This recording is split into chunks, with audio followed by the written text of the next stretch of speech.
Gang, it's that time of year again. The days are getting shorter, the summer sun is setting, and the NFL season is almost here. We've had a bumpy offseason, what with the Shedeur Sanders draft slide, the collusion allegations, and the highly coveted Aaron Rodgers sweepstakes, which was, of course, a real story we all really cared about, and not something of interest to only one man, that being Aaron Rodgers. But still, I can't lie, it'll be nice to have football back. However, recent rumblings from the league office suggest that we're in for more turmoil. Reports indicate that NFL Commissioner Roger Goodell is looking to lengthen the season yet again to 18 games as early as 2027. This will require negotiations with the players' union, but considering the brain trust they've had at the helm for the last couple years, it's safe to say this is a done deal. There's been a lot of coverage and criticism of this proposal, and rightfully so. For the owners, it's one more week of money. But for the players, it's one more week of hitting, one more week of injuries, one more chance to get carted off the field. As expected, players oppose lengthening the season, especially without plans for the addition of a new bye week. However, while I sympathize with these arguments, I can't help but feel like they're approaching the issue from the wrong angle. Because the NFL has literally never cared about its players.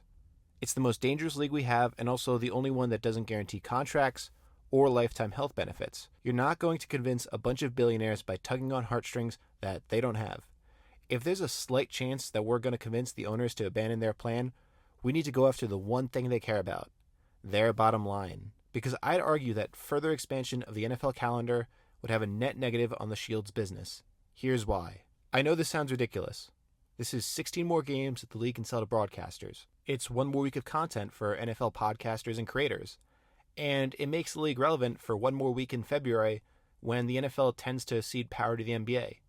That's all true, but it's also why I'm right. The NFL is successful for a lot of reasons. It's the most cinematic sport we have. It's ingrained in American culture. It crushes dissent with an iron fist. You know, all the stuff you need to succeed in corporate America. But I think the real strength of the NFL is in its schedule. The Shield has the shortest playing season of all four major American sports, with 23 weeks of action from kickoff to Super Bowl. That's less than half the year where the American public is actively engaged with the sport. I know what you're thinking. How can that be a strength? I remember I had this old music teacher, and he was teaching us about how to use volume in a song.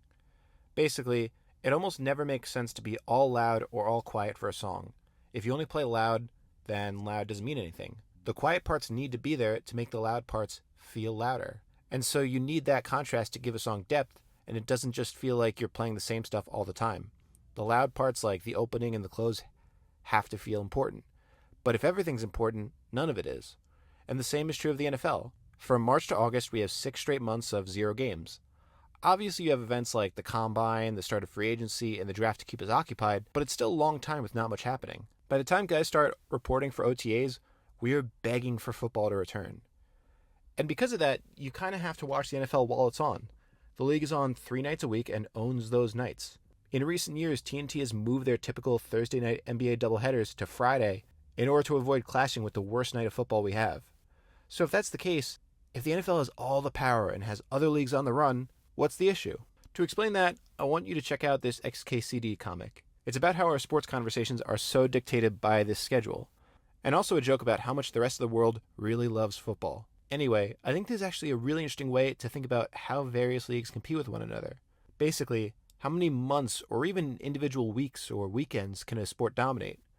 When you walk into work Monday, are you going to be talking about an awesome UFC card or Sunday Night Football or even an MLB playoff game? The more calendar real estate you can own, the more competitive you are compared to your rivals. For a long time, leagues were pretty cooperative. You know, baseball owned the summer and early fall, football took over until February, basketball took the baton from there until June and handed it back to baseball.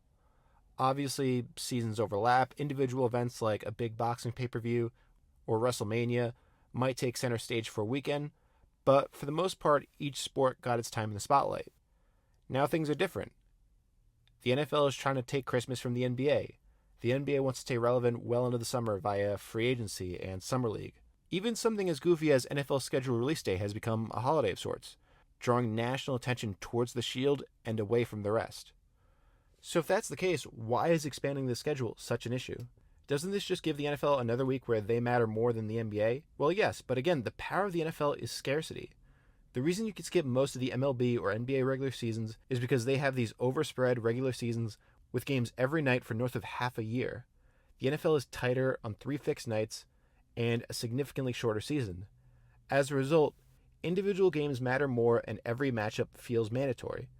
The moment that isn't the case, when the NFL is on too many nights, people get burnt out and turn the channel, that's a death knell for football's spot on top. Because all you're left with is an incredibly violent game where you can lose a star for a season in a single play that's hard to market abroad, often played by some of the worst characters in the industry. And so that's why I think it would be a mistake for the NFL to further expand their season. The NFL is the most urgent sport we have. The moment they lose that strength, they're just another sport. All I'm asking for is that these 32 billionaires consider the long-term ramifications of their actions and put short-term rewards aside for the greater good, and for once, do something for the players, and most importantly, the fan. Wait a second, who am I kidding? That's literally never going to happen.